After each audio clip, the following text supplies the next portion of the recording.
যেই অন্তর সুদ ছাড়তে পারে নাই, ঘুষ ছাড়তে পারে নাই, জর্দা ছাড়তে পারে নাই, তাবিজ ছাড়তে পারে নাই, হারাম খাদ্য ছাড়তে পারে নাই, হালাল কি বোঝে না, এমন মুসলমান কাঁদতে কাঁদতে যদি মরেও যায় জীবনেও আল্লাহ শুনবে না, কেননা তিনি পবিত্র ছাড়া কবুল করেন না।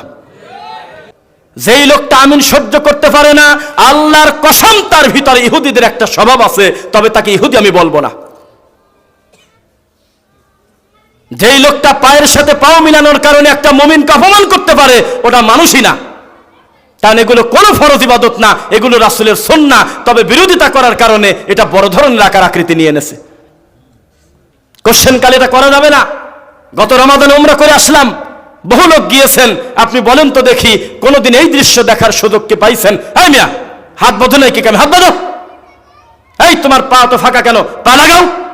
এই তুমি বুকে হাত বাঁধলে না কেন? এখানে এটা করো। এরকম কোন আওয়াজ শুনেছেন? আল্লাহর বান্দা যখন একবার আল্লাহর ঘরে ঢুকে গেছে, তখন তার নাম আরবিতে মুসল্লি। তখন দল খুঁজতে গেলেন কেন?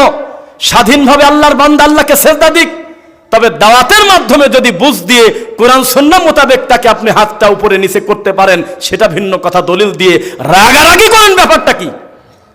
গালাগালি করেন, কারণটা কি? মনে মনে বসে যাচ্ছেন মিটিং করতে, ব্যাপারটা কি? করবেন না। টাঙ্গাইল মধুপুরে সেম আমাকে এই সুদ ঘুষের বিষয় দিয়েছিল। আমি 1.5 ঘন্টা বক্তব্য দিয়েছি, সভাপতির জান্ডা ভরে গেছে। সভাপতি হলে একটা ফাজিল মাদ্রাসার অধ্যক্ষ। উনি বলছে আমার কোনো অভিযোগ নাই, এটা একটা সার্বজনীন ওয়াজ হয়েছে, মনের মতো একটা জিনিসই ভুল করছেন, মনটা ভেঙে দিয়েছেন। কি কয়দিন নামাইতো নসল্লিয়া পড়া বেদাত, এইটা বলতে গেছেন কি কামে? এটা বললে ফিতনা হয়, জানেন না? সবই ঠিক ছিল, লাস্টের দিকে তাবিজের বিরোধিতা করেন কেন? আমাদের হুজুররা বেতন পায় 10,000 টাকার তাবিজ বেচে খায় 30,000 টাকা। সবই ঠিক ছিল, এদের লাস্টের দিকে আপনি এদের কুলখানির বিরুদ্ধে করলেন কেন?